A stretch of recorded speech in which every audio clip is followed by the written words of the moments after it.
Before we get into this one, if you could just hit that subscribe button down below, that would mean a massive amount to me. But without further ado though, let's get straight into the transfer news.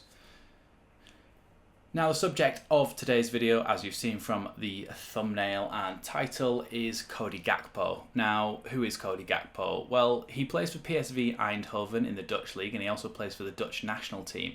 And his goal contributions this season have been off the charts. 12 goals and 12 assists in 27 games is an excellent output for somebody who is still only 23 years old. Now, PSV are in the Dutch league, like I've said, and the Dutch league is not one of the top 5 leagues. However, some of the top teams in the Dutch league are very, very competitive, your PSVs and your Ajaxes and the like. So he's doing it in a decent team. He has had interest from other teams like Arsenal, and the rumoured fee is supposedly around £35 million. So he is only the sort of player who would come in if we were to sell Raphinha, and I can see him as a bit of a long-term backup for Raphinha, given that he is only 23 years old. Now, we've got to take his stats with a pinch of salt because, like I said, he is in the Dutch league. But when we compare them to Raphinha's this season, Raphinha has had 11 goals and 3 assists in 35 games, as opposed to the 12 goals and 12 assists in 27 games of Cody Gakpo. Obviously, there is a big skill gap between the Dutch league and the Premier League, so those stats would not be the same if he came to the Premier League. It would be a bit lower than that, but even still, if he is around 10 goals and 10 assists, maybe a bit less than that, in the Premier League, that is a really, really good goal contribution.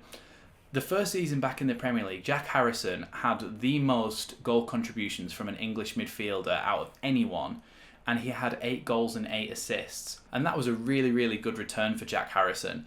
And if Cody Gakpo can bring up the same sort of numbers, he could be a very, very good long-term replacement for Raphinha. He's 6'1", he is powerful, strong and skillful.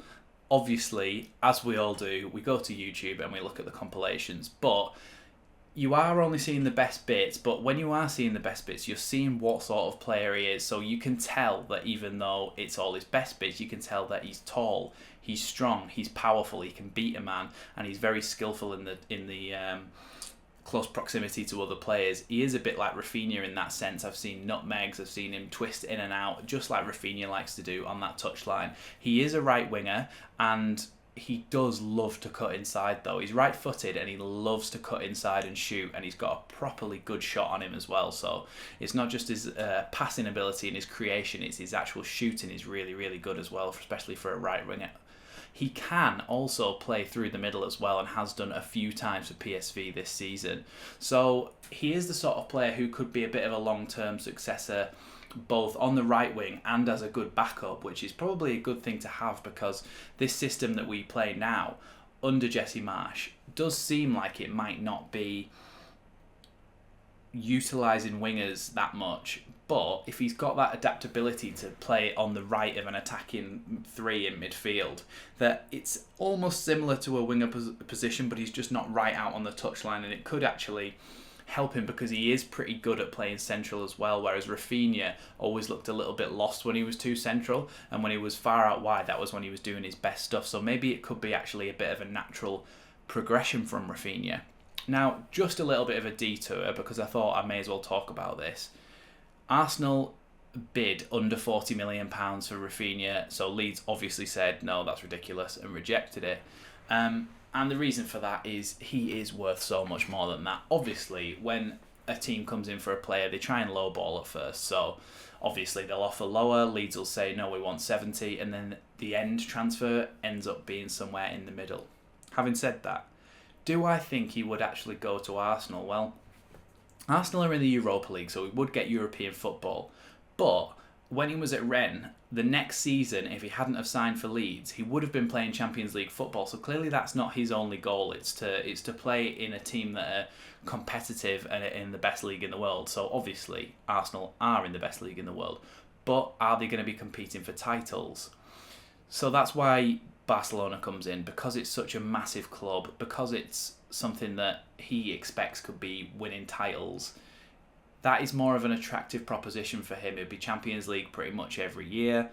Arsenal, there is no guarantee that they're going to get in the Champions League, and that maybe is not what he wants from his transfer.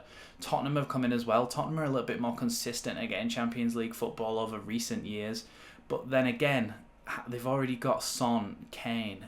Do they need a player like Raphinha in there, and how much would they be willing to pay? Because they don't often splash massive cash, Spurs. Daniel Levy seems to be quite restrictive on that, and he doesn't seem to ever want to spend a ridiculous amount of money on a player. So it'll be interesting to see how this one develops, because Raphinha truly is, if not already, going to be a world-class player, and the price of 40 million is just ridiculous, especially considering what they paid for Nicolas Pepe, who's effectively done nothing since joining Arsenal and now looks like a £25 million player, if that. Raphinha looks the real deal and is the real deal, and we know that as Leeds fans. What we just hope is that the club knows his worth and tries to get that from him, and tries not to just be bullied by these big clubs and say, okay, you can have him just because it's Arsenal or it's Tottenham or it's Barcelona coming in for him. So that's our only hope, really, that we hold out and say, no, we know what he's worth. He's got 2 years left on his contract. If you want to get him now, you have to cough up.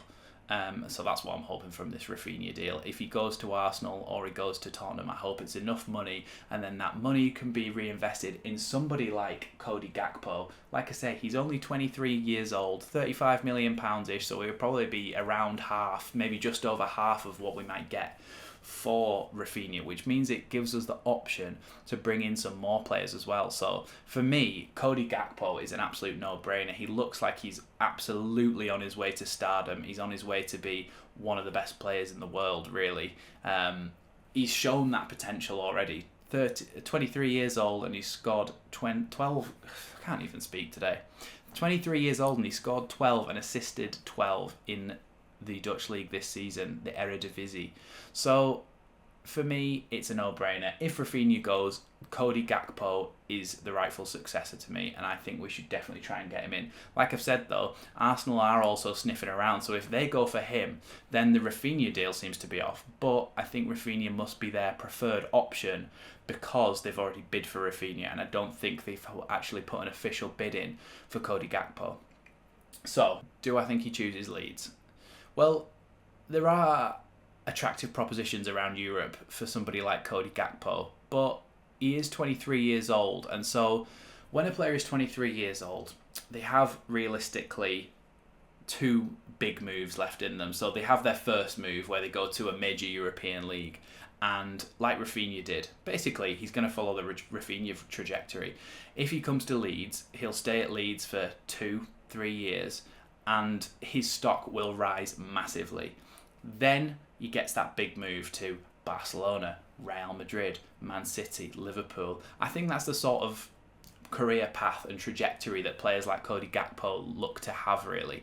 Because he's 23, he can stay at Leeds, come to Leeds, stay at Leeds for 2 or 3 seasons, show what he can do, and then get his big move, which is obviously good for Leeds as well. I know we get attached to players, but realistically, from a money point of view and reinvesting and improving the squad all the time, if a player comes in for 35 million and we can sell him for 70 after 2 years, it's a no-brainer to do, really. And it, obviously that extra money can then be invested in extra signings, and you can rinse and repeat the process until you get to a point where you're in the Europa League or the Champions League and you can afford to pay big bucks and be signing the players like Cody Gakpo after a few years that might be 60-70 million pounds. So that's my hope, really, that in a few years we'll be the sort of team that's signing Raphinha, signing that sort of player, I mean.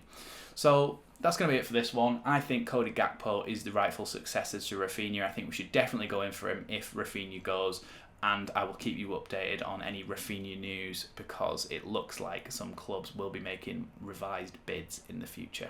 Thanks for watching this one, and I'll see you next time on Leeds Lately.